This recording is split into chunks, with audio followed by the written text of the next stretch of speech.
10 रात्रा मानवी जीवनाच्या उत्कर्षाच्या प्रगतीच्या कल्याणाच्या आहेत. स्वाभाविकपणे कोणत्या त्या 10 रात्र आहेत? त्याच्यामध्ये आश्विन शुद्ध प्रतिपदा ते आश्विन शुद्ध नवमी या नवरात्रा. यावर्षी सुदैवाने त्याच्यात अधिक एक दिवस आलेला आहे, 10 आलेले आहे.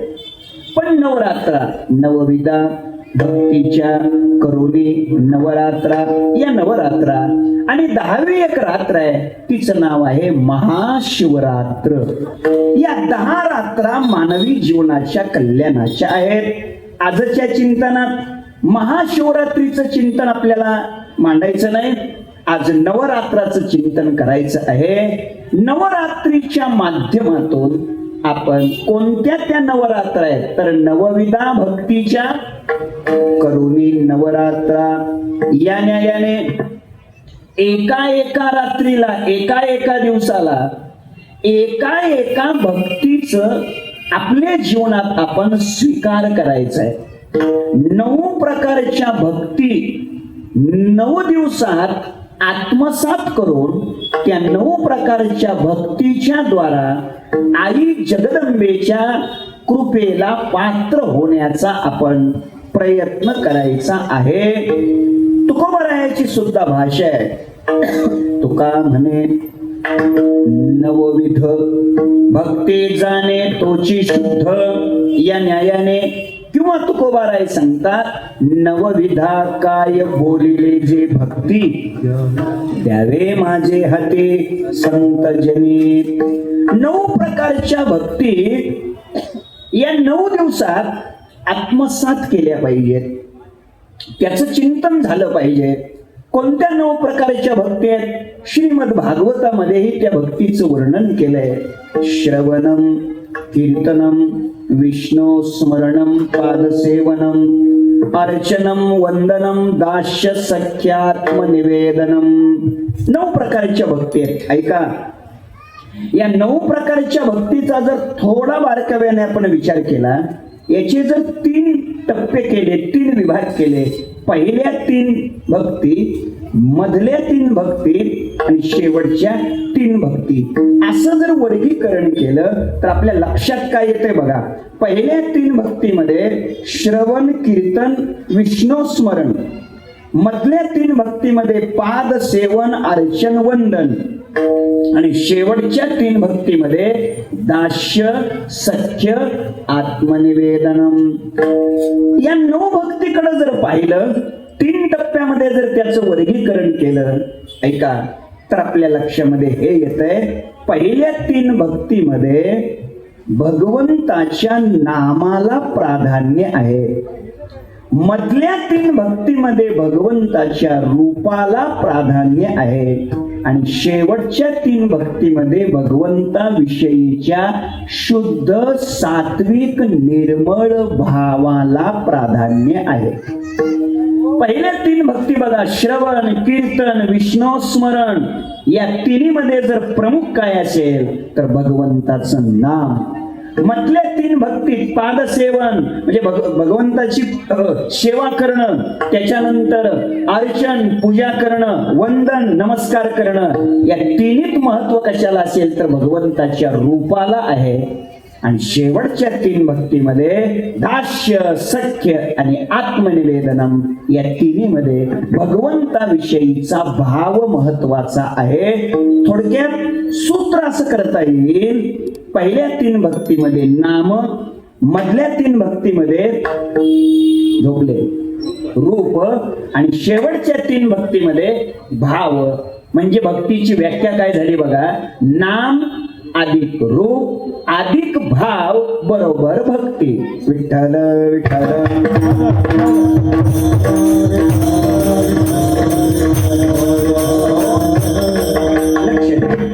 नाम रूप आणि भाव हे ज्याच्यामध्ये असतं, भगवंताचं नाम ज्यामध्ये आहे, भगवंताचं रूप ज्यामध्ये आहे आणि भगवंताविषयीचा शुद्ध भाव ज्यामध्ये आहे, अर्थात ज्यामध्ये भगवंताच्या नामाच्या संबंधी विचार आहे, ज्यामध्ये भगवंताच्या रूपाचा विचार आहे आणि ज्याच्यात भगवंताच्या भावाचा विचार आहे, त्यालाच भक्ती असं म्हणतात. ऐका मायबाप, एखादा म्हणत असेल मी भक्ती करतोय आणि तो जर नामस्मरण करत नसेल तर ती भक्ती होऊ शकत नाही.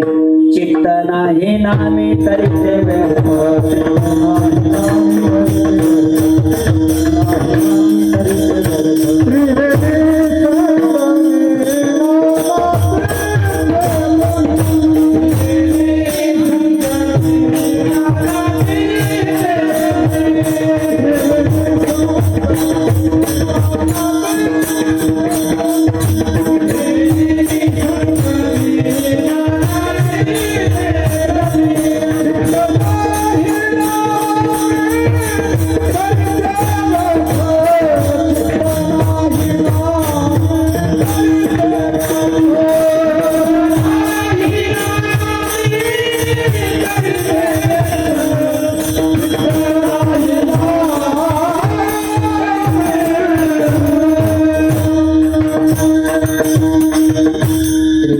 संगमे नाना तीर्थे भ्रमे, चित्त नाही नामी तरी ते व्यर्थ. ते व्यर्थ म्हणजे काय? तीर्थ व्यर्थ नाही, तीर्थयात्रा करणाराचं करणं व्यर्थ, तीर्थ व्यर्थ नाही. ऐका, तरी ते व्यर्थ म्हणजे त्याचं ते तीर्थयात्रा करणं काय आहे? व्यर्थ आहे. अर्थात तीर्थयात्रेला गेल्यानंतर मुखाने भगवंताचं नामस्मरण केलंच पाहिजे. जरी तुम्ही स्वतंत्र लक्झरी गाडी घेऊन गेलेला असाल तरी त्याच्या दिवसातून एकदा हरिपाठ झालाच पाहिजे. गाडी चालता चालता हरिपाठ करायला काय अडचण आहे? काय भाषा आहे महाराजांची? तीर्थयात्रे सुखे जाऊ, वाचे विठ्ठल नाम घेऊ. तीर्थयात्रा हा भगवंताच्या नामचिंतनाचा विधी त्याच्यातून घडला पाहिजे. आपल्या बोलण्याचा मुद्दा इतकाच आहे, भाव इतकाच आहे. भक्ती करतो पण नामस्मरण करत नसेल तर ती भक्ती होऊ शकत नाही. आता ऐका, भक्ती करतो पण देवाचं दर्शन नाही, देवाची पूजा नाही, देवाचं अर्चन नाही, देवाचं दर्शन नाही, देवाचं रूप समोर नाही. देवाचं रूप जर समोर नसेल, प्रभूचं दर्शन जर नसेल तर ती भक्ती होऊ शकत नाही. आणि ऐका, भगवंताच्या विषयीचा भावच नसेल मग तर ती भक्ती होऊच शकत नाही. भावे विन भक्ती, भक्तिविन मुक्ती, बळे विन शक्ती बोलू नये. भावे विन भक्ती बोलू नये, भक्तिविन मुक्ती बोलू नये आणि बळेविन शक्ती बोलू नये. बोलू नये हे क्रियापद आहे, तिन्ही क्रियेला लावा. लक्ष द्या चांगलं. हेतू इतकाच आहे, ज्याच्यात भाव असतो, ज्याच्यामध्ये शुद्ध परमात्म्याच्या विषयीचा भाव असतो, भगवंताच्या रूप दर्शनाचा विधी असतो आणि भगवान परमात्म्याचं सतत नामस्मरण ज्या क्रियेमध्ये असतं, जी क्रिया नामचिंतनानं युक्त आहे, जी क्रिया परमात्म्याच्या रूपदर्शनानं युक्त आहे आणि जी क्रिया परमात्म्याच्या विषयीच्या शुद्ध भावाला समर्पित आहे, त्याच क्रियेला भक्ती असे म्हणतात. आणि म्हणून आपण आपल्या जीवनात या नवरात्रामध्ये एका दिवसाला एक भक्ती ही स्वीकृत करायची आहे, आत्मसात करायची. आणि भक्तीच्या द्वारा त्या आई जगदंबेला काय करायचं? प्रसन्न करायचंय, तिची प्रसन्नता निर्माण करायची आहे. भक्ती केल्याशिवाय, नवविधा भक्ती स्वीकृत झाल्याशिवाय ती प्रसन्न होऊ शकत नाही आणि प्रसन्नतेशिवाय तिची कृपा आपल्या जीवनामध्ये निर्माण होणार नाही. आई जगदंबेची, भगवती आदिमाता आदिशक्तीची कृपा जीवनामध्ये निर्माण होण्याकरिता आपण जगदंबेची भक्ती करणं हे अत्यंत महत्वाचं आहे. आणि ती 9 प्रकारातून भक्ती आपण आई जगदंबेची केली पाहिजे. भक्तीचा परिणाम ती संतुष्ट होते, ती प्रसन्न होते, आणि ती कृपा करते. म्हणून 9 प्रकारची भक्ती 9 दिवसातून आत्मसात करायची. आणि मग आपल्याकडे विधी आहे चंदू महाराज. कोणता विधी आहे? नवरात्र झाली की 10व्या दिवशी काय असतो? विजयादशमी. त्याला आपण दसरा असं म्हणतो, विजयादशमी असं म्हणतो. त्या दिवशी आपण काय करतो? विजयादशमीच्या दिवशी, दसऱ्याच्या दिवशी आपण काय करतो? रावण पेटवायचा. काय करतो त्या दिवशी? विधी काय असतो? शिलांगण. आपलं लोकांनी अवघडा काढून टाकला, पण त्याचा खरा शब्द आहे सीमोल्लंघन करतो. सीमोल्लंघन कधी आहे? विजयादशमीच्या दिवशी, दसऱ्याच्या दिवशी, 10व्या दिवशी सीमोल्लंघन आहे. नीट कीर्तन आहे का? पहिल्या दिवशी सीमोल्लंघन नाही, दुसऱ्या दिवशी नाही. नवरात्र झाल्यावर 9 दिवस संपल्यावर 10व्या दिवशी सीमोल्लंघन आहे. आणि सीमोल्लंघन करून सोनं लुटायचंय. बरोबर आहे ना? सोनं लुटायचंय. थोडं लक्ष द्या. क्रम कसा आहे? अगोदर नवरात्र, मग 10व्या दिवशी सीमोल्लंघन, आणि सीमोल्लंघनातून सोनं काय करायचंय? लुटायचंय. हे सीमोल्लंघन म्हणजे काय? 1. आणि सोनं लुटायचं म्हणजे काय? 2. त्याचा विचार आपण थोडा करायचा आहे. त्याचा विचार असा आहे, सीमोल्लंघन करणं म्हणजे सीमेचं उल्लंघन करायचं. म्हणजे भोसरीच्या सीमेचं उल्लंघन करून तळवड्याच्या सीमेत जायचं, असंच ना? सीमोल्लंघन करायचं म्हणजे काय? तर ऐका, सीमोल्लंघन करणं म्हणजे आपल्या गावाची जी हद्द आहे, सीमा आहे, त्या सीमेवर जायचं, त्या हद्दीवर जायचं, ते आपट्याची पूजा वगैरे करायचे, आणि मग ते ओढाओढी करायचे, सोनं. हे असं नाही त्याचा अर्थ. हे त्याचं प्रतीक आहे. खरं सीमोल्लंघन काय? सीमेचं उल्लंघन काय? तर मायबाप ऐका, सीमेचं उल्लंघन केल्याशिवाय सोनं लुटता येत नाही. सोनं म्हणजे सुख आहे. जीवन सुखी व्हावं, जीवनात सुख मिळावं असं वाटत असेल तर त्याकरता सीमेचं उल्लंघन केलंच पाहिजे. मग ते कोणत्या सीमेचं उल्लंघन केलं पाहिजे? तर देह तादात्म्य या सीमेचं उल्लंघन केलं पाहिजे. तरीच हा जीव सुख पावे माझा, बरे राजा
करी उपकार देहाचा विसर पाडी मज, तरीच हा जीव सुख पावे माझा.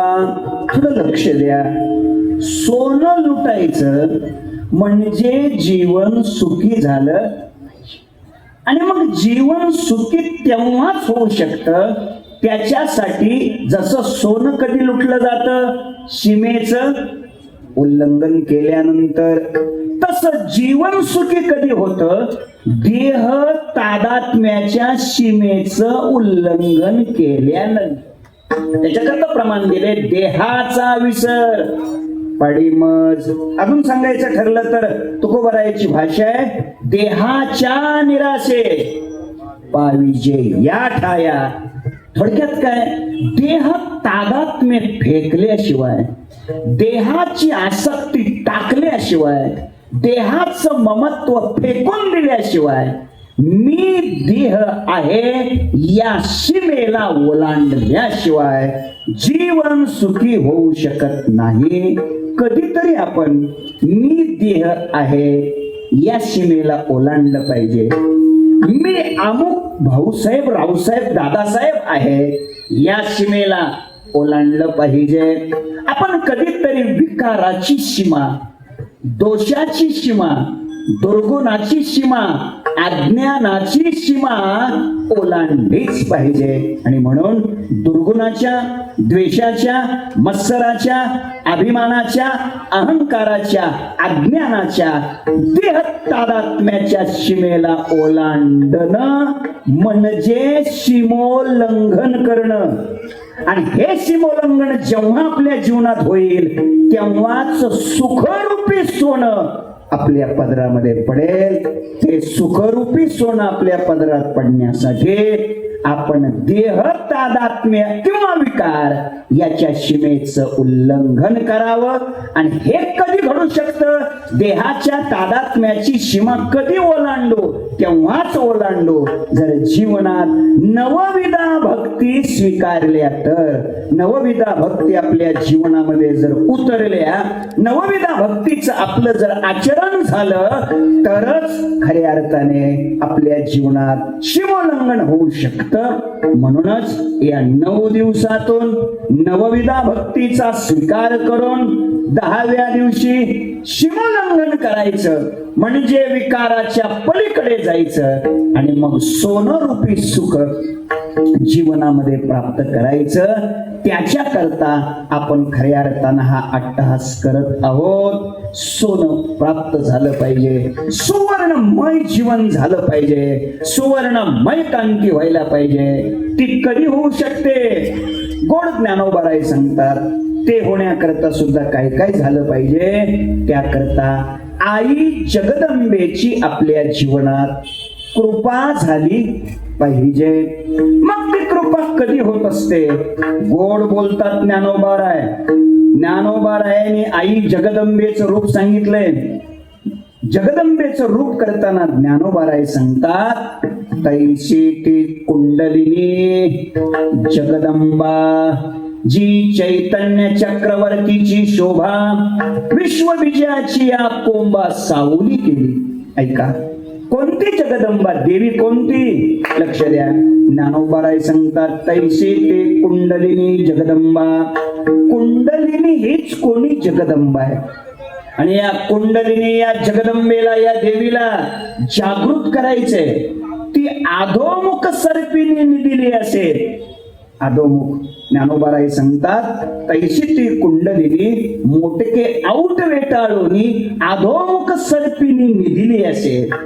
तिला वरदमुख करायचंय. मग त्याकरता आधार चक्र, स्वाधिष्ठान चक्र, अनोहत चक्र, विशुद्ध चक्र, आज्ञा चक्र या षटचक्राचं भेदन करून त्रिकुट, श्रीहट, गोलाट, आउटपीठ, भ्रमर गुंपा, ब्रह्मरंध्र, सहस्त्रदळापर्यंत जायचंय.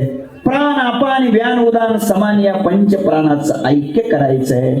आणि ऐक्य करून इडा पिंगलेच्या बाजूला सारून सुसुमनेच्या मार्गातून दशवेद्वारापर्यंत पोहोचून ती जी सहस्त्रदळाच्या ठिकाणी असणारी अमृताची कुपी आहे तिला ती कुंडलिनी धक्का देते. आणि मग ते 17वी जीवन कळेचा पाझर साधकाच्या जीवनामध्ये प्राप्त होतो. आणि त्या 17वी जीवन कळेच्या पाझराने साधकाची कांती सुवर्णमय होते. याला म्हणतात सोनं लुटणं. हे जीवनामध्ये घडलं पाहिजे. ऐका, हे जीवनामध्ये घडण्याकरिता 17वीचा पाझर मिळण्याकरिता आपण साधना केली पाहिजे.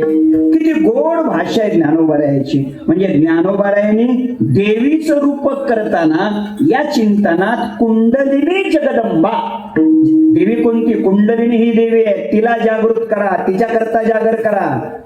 किती गोड बोलतात.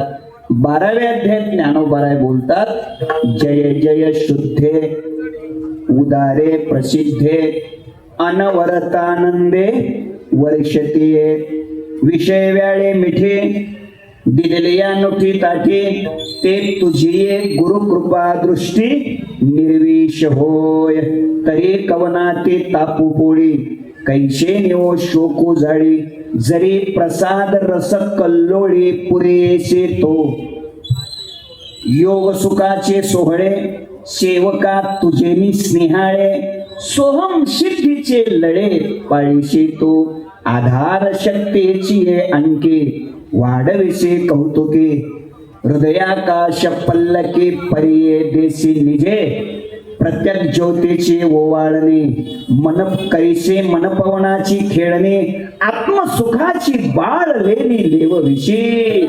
17वीचे स्तन्यदेशी अनाहताचा हल्लरुगासी समाधी बोधे निजविषयी बुजावणी म्हणोनी साधका तू माऊली पिके सारस्वत तुझे या पाऊली या कारणे मी सावली नसंडी तुझी. आणि म्हणून पुढे ज्ञानोबाराय बोलतात, म्हणून आंबे श्रीमंते निज जन कल्पलते आज्ञापी माते ग्रंथ निरूपणी. म्हणून आंबे श्रीमंते. ज्ञानोबारायांनी देवीचे केलेलं काय आहे? रूप काय? गोड बोलतात. अजून ज्ञानोबारायांनी सांगितलेली देवी किती गोड आहे बघा. ज्ञानोबाराय सांगतात, 700 श्लोकानं युक्त असलेली श्रीमद भगवत गीता हीच कोणी? सप्तशती भगवती देवी आहे. देवी कोणती? 700 श्लोकानं युक्त असलेली श्रीमद भगवत गीता हीच कोणी काय आहे? देवी आहे. आणि मग ती देवी काय करते? महिषासुर मर्दना लागुनी. बरोबर ऐकलंय, भरपूर ऐकलंय. महिषासुर मर्दना लागुनी. ते महिषासुराला काय करते? मारते. मग कोणता महिषासुर आहे? तर मोह महिषासुर मर्दना लागुनी. ऐका, मोहरूपी महिषासुराला मारण्याचं काम 700 श्लोकाने युक्त असलेली गीता रूपी भगवती देवी करते. किती गोड भाषा आहे ज्ञानोबारायाची. ज्ञानोबाराय सांगतात, गीता हे सप्तशती मंत्र प्रतिपाद्य भगवते मोह महिषा मुक्ती आनंदली असे ज्ञानोबारायची भाषा. गीता हे सप्तशती ही